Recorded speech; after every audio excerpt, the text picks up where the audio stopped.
Hey everybody, it's Nike. I'm going to start a new series today where I go through each profession and go over a basic DPS rotation. I know we put out these guides and we offer DPS rotations from time to time, but sometimes they're either too complicated or not explained very well. And I wanted to go through each class and sort of talk about just a basic rotation. I'm not going to say that these are the absolute best or the absolute highest DPS rotations, but they're simple and easy, and they sort of give you a baseline of what you should be doing in your normal everyday run.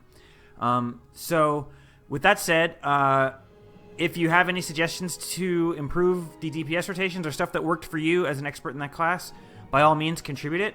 But for the most part, just keep in mind that these are basic rotations and not intended to be examples of the absolute highest DPS. This is just for stuff that people doing their casual runs can try to aim for in general dungeon runs. So without further ado, I'm going to start with the Necromancer, actually, and go from there. Alright guys, we're going to start off with the Necro for this guide. Most fights we're going to start off in our Dagger Warhorn set. Our opening move is going to be leading with a Well of Suffering, followed by Locust Swarm. After we drop Locust Swarm, we're going to swap to our Axe Focus set, use Reaper's Touch, and then go into Death Shroud. We'll be using our Death Shroud skills until our auto attack, because it applies Might and Vuln, until we run out of Death Shroud or until the boss dies. When Death Shroud runs out, we'll go back to our normal set, and we will auto attack in Dagger until our life force is built back up. Generally, with the Dagger auto, we should build up life force pretty quickly. And then once our weapon swap comes up, we'll go back into Axe and then back into Death Shroud. And that's the general rotation for a Necro.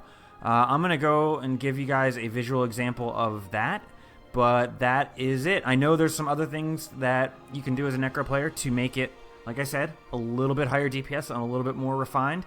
And there's going to be situations where you're going to have to, just by the nature of the encounter, deviate from the rotation.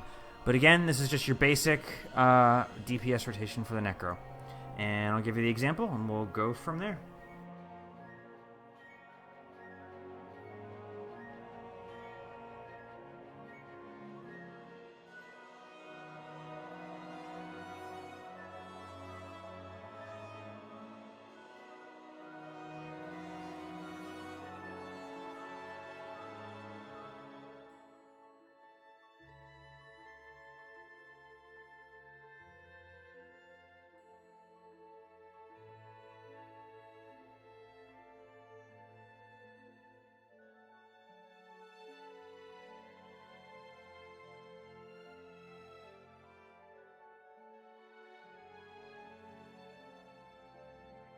Basically it for the Necromancer.